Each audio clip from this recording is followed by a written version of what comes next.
Well, Israel is eagerly anticipating the return of dozens of hostages in exchange for that temporary ceasefire and the release of Palestinian security prisoners.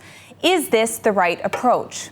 Now, here to speak with us about the Israel-Gaza truce and the terms of the deal is former Israeli ambassador to the U.S. and former MK, Michael Oren.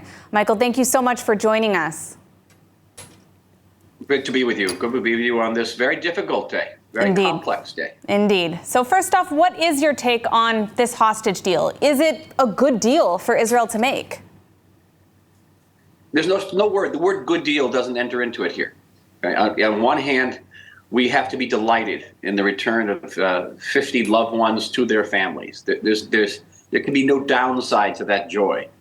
And certainly one of the primary roles of the Jewish people and of the Jewish state is the redemption of hostages, and that goes back many, many centuries. Certainly. On the other hand, the deal carries dangers, and you can't ignore the dangers.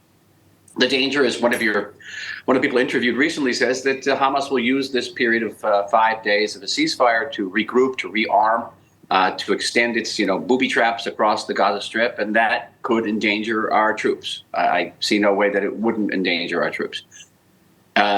Secondly, it will create further momentum in the world for the ceasefire. Remember, a ceasefire for Hamas means victory. It just means they get away with mass murder. It means we lose. And it'll be not easy to renew fighting after 5 days. It'll also increase the domestic pressure on the government to have additional ceasefires for the other families whose loved ones didn't get out. And they're going to say, listen, we now know that if you have a ceasefire, you can get out, so have a ceasefire, which is what, Hamas wants that. So we're caught. The word good doesn't enter in here. It is a deal. It is a decision. We have to stand by that decision. But we can't lose sight of the ultimate goal, which is getting all the hostages out and defeating Hamas. And the two goals are very difficult to reconcile. That is the great challenge of the state of Israel today, to reconcile the two goals. Now, in the past, Israel has released hundreds of prisoners in some instances, some of whom have come back and unfortunately killed more Israeli civilians. How do we know this won't happen now with the release of these security prisoners? Of course it's going to happen again. Yahya Sinwar, the head of Hamas, was a security prisoner released under the Gilad Shalit deal.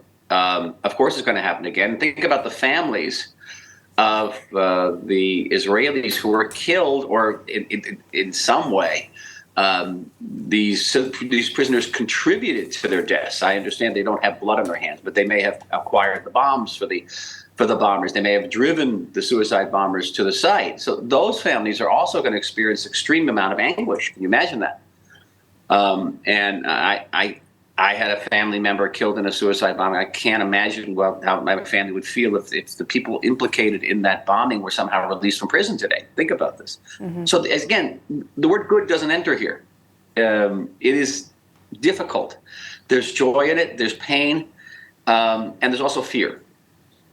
Now, another concern about this hostage deal is that it places Hamas almost in a position of power to dictate terms to Israel. So instead of demanding immediate unconditional release of all our hostages, we're trading for 50 to maybe 80. How will Israel deal with this perception issue, both in terms of the military and the actual war, but also in terms of public relations and the perception of Israel? Well, it's not just perception. We are, to a certain degree, dancing to Hamas's tune. And Hamas will say after this, after the 5 days, we'll release another 3 or 4 or 5 in return for another 2 days of ceasefire.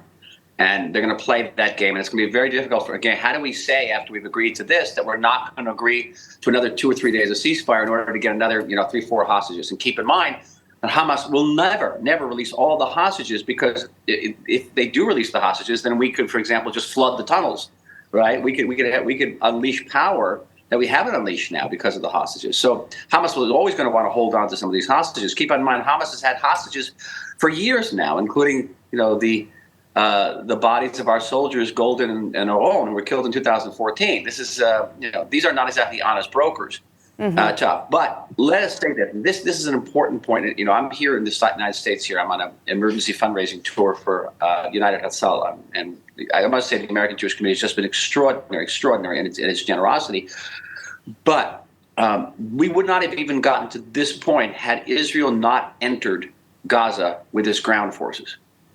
What has forced Hamas, even though we appear to be dancing to Hamas's tune, the reason Hamas has made this deal is because our soldiers are killing them, because they're stuck underground.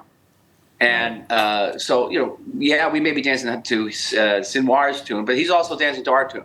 So it's not all not 100% on their side. Sure. Michael, thank you so much for joining us and for sharing these insights. Certainly a complex situation, but thank you for your time. Have a good, peaceful day.